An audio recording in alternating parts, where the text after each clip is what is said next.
Hi, and just to let you know, like last week, we explored sensation and how we receive and process sensory information into neural impulses that are sent to our brain for processing.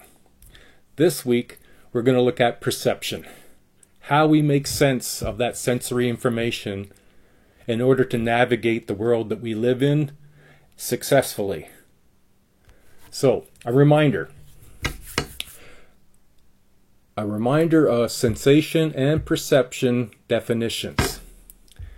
Now, you might remember from the content that the sensation is the process through which the senses pick up visual, auditory, sensory stimuli, transmit them to the brain. Whereas perception is going to be the process by which sensory information is actively organized and interpreted by the brain.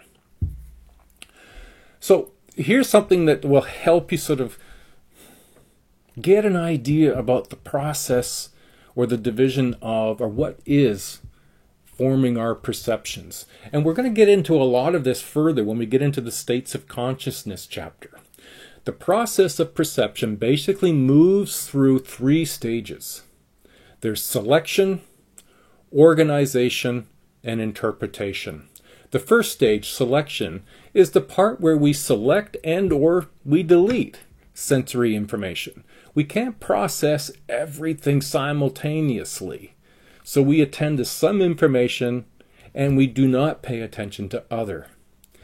Okay, for example, if you're driving and you're selecting the sensory information you need to drive successfully and not paying attention to other information not necessarily for driving. You're driving along on a beautiful day and you can listen to the music, sing along with it, and look around and see what's going on and drive successfully. You add snow or severe rain.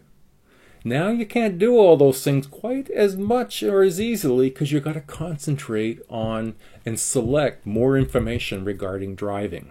So you delete more information. So once what we select is in, we begin organizing and organizing the inputted information. We use our past learning with that organization. We use our past learning. We use our past experiences, the things that we've learned, all to assist in this organization. Now, this might help explain why we all don't have the same perception of everything. And in fact, we have different perspectives, different perceptions. This could be because we haven't had the same life experiences, we haven't learned the same things, we haven't attended to the same things throughout our life, we haven't had the same families influencing us. So all of that's going to affect what we see. You can only imagine, as I'm sure you've had this experience, whatever age you are, if you're 20, 30, I'm 60, over 60. I've got different life experiences than you have. So when we both watch something and form an opinion or have a perception of it, it's not surprising. We might notice different things. So suggesting that we would likely organize sense information differently leaves us with the last, and that's once it's organized, we need to interpret all that information that we have inputted and to begin to understand what we are experiencing. Again, our individual pasts will influence how and what we interpret. Researchers have come across some principles that govern how our perception works, and we're going to review these now. So let's get started. We're going to start with what are known as gestalts, Gestalt principles. Now, at the very beginning, we looked through theorists, and one of those theorists was in the genre of Gestalt. Now, Gestalt is a German word that refers to whole form or pattern or configuration that persons perceive. And there's really some neat things that tells us about Gestalt. Now, one of the things you'll be familiar with, and you've maybe seen this image before, first is figure ground. Now, what happens with figure ground is when viewing the world, some objects, the figure, often seem to stand out from the background. And that's a distinction for all of our perceptions, particularly when it comes to some of the basic foundations. You are sitting out in front of your house looking at what's in front of your house. A car goes by and you notice it. As soon as you start noticing the car, it becomes the figure. Everything else becomes the background. So that's the concept, is that figure ground is that what we pay attention to stands out more, and that becomes the figure. We can't pay attention to all things equally. We just don't have the capacity to then input it, organize it, and interpret it as rapidly and as quickly in order to navigate the world successfully. So there's some principles about grouping. What researchers believe are some of the simplest arrangements of sensory information. And you'll see them on the graphic behind me here. And I'm only going to label them and quickly go through what they are. You can spend a little more time looking at those things in a minute. So similarity. Objects that have a similar characteristics are often grouped together. Proximity. Objects that are close together are perceived as belonging together. Continuity. Figures are objects that are perceived as belonging together if they appear to form a continuous pattern. Closure. Figures with gaps in them are perceived as complete. Now, it's important to note that these are how our perceptions work, not necessarily how reality is. And again, we'll see more of this and how the way we process information might be different than you thought. And we'll see this again when we get to consciousness. So, perceptual constancies. These are things that the tendency is to perceive objects as maintaining the same size, shape, brightness, and color, despite there being changes in lighting conditions or changes in the retinal image that result when objects are viewed from different angles or different distances.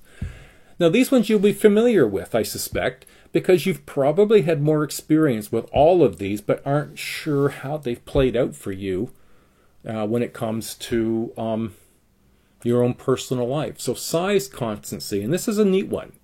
Even though we see size change as people move, away from us, they get smaller, or towards us as they get bigger, we still know they didn't change size. They didn't actually get smaller, and they didn't actually get bigger.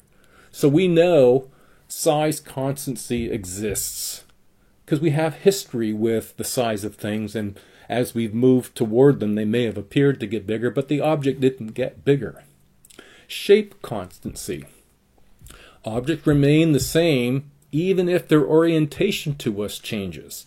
The example of the door, that even if the door is open at different degrees and the shape of the door from my standing in front of it might appear to change, the door didn't actually change. The door's shape remained the same, but my orientation to it changed. But I don't go, well, the door just changed shape. Brightness constancy. Objects maintain the same amount of brightness even when they're in different amounts of light. The light doesn't change, or as this one is, color constancy. The objects maintain the same color regardless of lighting conditions. So you can do this experiment for yourself. Go into your closet, grab a brightly colored shirt, t-shirt, whatever, and get a good look at it. Go to the mirror with a light and have a good look, and then go into the closet and close it, or just just a little bit of light. You'll notice that the color of your t-shirt will look a little different in a low light. But I gotta ask you, did your shirt change color, or did the light conditions affect the change? We know that the color didn't change color. We know it's still orange or yellow or blue or red. Going into a dark area didn't change the color. So these are some things that are a part of our perception that really help us understand the world as we imagine it to be. And I'm going to keep saying, wait till we get to states of consciousness. And what is consciousness? There are some awarenesses in your journal that you'll have in Journal 3, I believe. Depth perception is the ability to perceive the visual world in 3 dimensions and to judge distances accurately. However, our eyes are only able to perceive 2 dimensions. We have no depth. No depth is perceived in our eye. Curious, isn't it? However, our eyes working together use what's called binocular depth cues, visual depth cues that depend on both eyes working together. So even though our eyes don't physically see in 3D, we have the ability to input two-dimensional information from both eyes, use some of those cues that both eyes bringing it from slightly different angles. You might say, well, there's only 2-3 inches the most between my eyeballs, but that's enough for it to produce these binocular depth cues. Now, monocular depth cues are those cues that can be perceived with only one eye. And you can look in your textbook for some examples of this. You might want to try it out. Motion perception is the process that is visual, but also involves auditory and kinesthetic cues. Real motion refers to the perception of motion tied to movements of real objects through space. Apparent motion refers to perceptions of motion that seem to be psychologically constructed in response to various kinds of stimuli. The one that's referenced in your textbook is called phi phenomenon, and you can also see what is known as autokinetic illusion. You see this a lot in certainly bigger cities or advertising where they've got lights that will blink on and off, but the way that they blink on and off, it makes it appear like the lights are moving, but there's no actual movement. So there's an awareness that we know the lights are in fact not moving. We can just make it, we perceive the lights as moving. Perceptual sets or expectancies refer to the tendency to perceive objects and situations in particular ways. Prior experience is big in a lot of our perception, and that's why we often will see things differently from the person beside us. I mean, bystander eyewitness accounts aren't very reliable because we are aware that 3 people standing at the same, even in the same location watching the same event might recount as many as 3 different experiences. It depends upon what they were perceiving, what they were selecting and or deleting. Bottom-up processing involves the analysis of smaller features building up to a complete perception, whereas top-down processing involves using a pre-existing knowledge to organize the individual features into a whole world, into a whole. So you think in terms of some of your courses you might be taking, and some of you might have previous information on some of the core courses. If you're in nursing, you're taking biology, and you've taken a fairly high-end biology in high school, and you get into the college version of biology, your previous knowledge might help you in making sense of the new material you might be getting in biology, and that would be the bottom-down processing. Somebody else may not have any background in biology and jumps into biology in the first time in their college program. Well, now they're looking at taking these small pieces of information to try to get the bigger perspective of what the whole concept is about, and that's top down. So we use bottom-up processing more in unfamiliar situations, and top-down processing more in situations in which we have some prior knowledge and experience. So these are just some of the things that we can affect how well we perceive things. Now, if we don't perceive things very well, there might be reasons. These aren't the limit of the reasons, but these are some of the more common ones. One of them is the ability to pay attention. Attention is the process of sorting through sensations and selecting some for further processing, where some sensations are automatically require minimum effort. If you're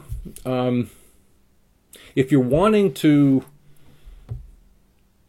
bake a cake and you're not really familiar, you need to pay attention to the instructions. If you're doing something else as well, it's possible some error will occur, and then if you're not aware that you had divided attention and you made this cake and it didn't turn out, you might say there's something wrong with the recipe. It may have been your attention was divided. As much as we want to believe we can dual task, do two things at the same time equally well, our brains just have not got to the point where they're able to do that. If we could, then we would be able to tap out our favorite song on our left hand, and on our right hand should be able to tap out "O Canada," and there will be error free on both hands. But we really can't. It's not unlike phones in the car. While you're paying attention to your phone, you're not paying attention to the road. We can't divide our attention. So one of the key things about perception is attention. Now there's a secondary kind of component that's called unintentional or inattentional blindness. And this is where your focus shift from one object to another. Changes in objects not receiving direct attention are not noticed. Now you see the image up here, I think it's on this side, with the people with the basketball and the gorilla. Now a few years ago that video went viral, in part because people couldn't understand, and I showed it in class and had many examples of it because the students hadn't seen the video yet. And what happens, and what you need to do, is you give instructions before the video to say there are black shirt players and white shirt players. What I want you to do is to count the number of passes that a white jersey player makes. And this video goes on for about 2 minutes, maybe a minute and a half. And in that period of time, these people are moving and passing the balls back and forth, and they're trying to focus on counting the number. And I would say, before they watch the video, that it seems that women tend to do better at this than men. And so we have both groups trying to count the number. And when I asked how many, and they would put out numbers, and they were fine and accurate. I said, so did you notice the gorilla? Well, the class was, no, there was no gorilla. So I replay the video and I asked them to watch for the gorilla. Well, now they can see it. So unintentional blindness is those things that we focus on are the things that we see. Other stimuli we don't see. And so this falls in line a bit with dual tasking, that if I'm tasking over here, I'm not paying attention over here. My brain's not capable of processing that way. My eyes aren't capable of processing that way. Another reason or way is what's known as cocktail party phenomenon. It's a psychological experimental component. When you might be at a party and there's a lot of people around and you hear your name, it's interesting how, one, you hear it, and two, the focus follows due to the assumption that some other meaningful information might follow. If my name's mentioned, I wonder what it's about, and you start paying attention. Now, focus is another key component. Information that receives focus is remembered, while other stimulation received at the same time is lost. Now, that happens all the time, and I think I've mentioned in this course, maybe I haven't, but I'm going to mention it now again anyway. When I've been in a classroom setting at Georgian College and teaching that way, we could be talking for a while, and I would say that, your focus has been on my voice. I've been moving around, changing the inflection in my voice. You've been focusing on it. How many of you heard the sound of the fan from the projecting screen? And as soon as I mention it, then they're able to hear it. So information that receives focus is remembered, whereas something else is not. Hearing spoken words in both ears at the same time. This is curious. If you hear spoken words from behind, I'm one in each ear, and you don't see what's going on, the only words that it receive focus is through the ear that you were paying attention to. So it's really interesting how our perception is influenced by our apparatus of sensory information. They aren't flawless. Now, I've referenced prior knowledge a few times. It enhances or leads to perceptual errors. Therefore, listening with an open mind allows us to evaluate new information and either add or modify existing knowledge. So prior knowledge can either go with, as you're sitting in class, you're hearing something, oh, I've heard this before, I don't need to pay attention. And you may miss out on other important information that was related to that you didn't know. Or you come with a bias and you might say, well, I don't believe that. Or that's not right, I've heard differently. And all of that can affect our perception, both the good and the bad of that. Now there's the end of chapter 2, and the next 2 weeks, week 5 and 6, we're going to explore states of consciousness. And it's one of my favorite chapters because consciousness we take for granted. And we might then get some information about what affects our consciousness. Okay, good luck everybody, and we'll see you next week. Be conscious for it, please. Bye now.